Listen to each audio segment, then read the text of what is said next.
4 ans après son deuxième album, La Garde, avec lequel il a voyagé un peu partout, Alexandre Desilets présente Fancy Ghetto.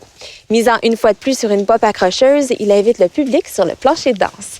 Ruby a eu la chance de jaser avec lui lors de son dernier passage dans la région.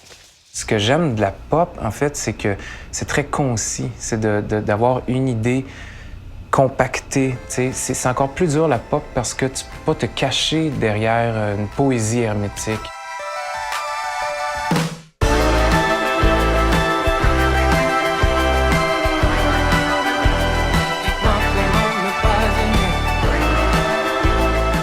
Tu viens de lancer Fancy Ghetto, ton troisième album. D'abord, on veut savoir, qu'est-ce qui a inspiré le titre?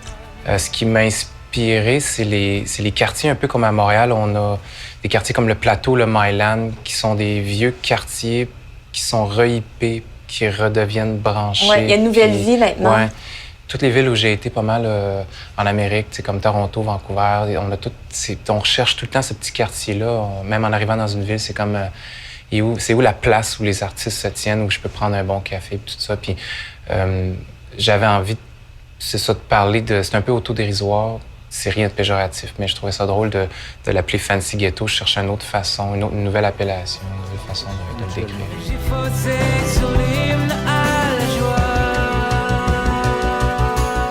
C'est un album que tu as co-réalisé et cette fois-ci, tu as travaillé avec François Lafontaine, qui est un ancien membre de Carquois. Parle-moi un peu de votre travail de collaboration.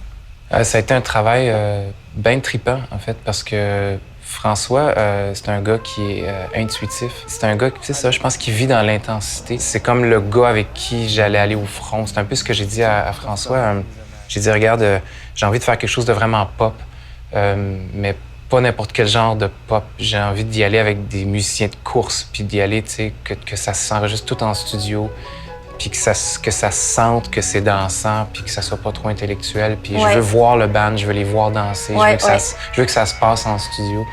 Puis François a vraiment compris ça, puis a été chercher les bons musiciens.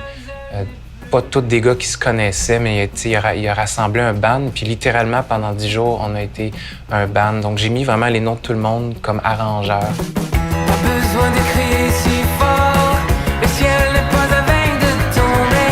On fabrique du bonheur à la chaîne.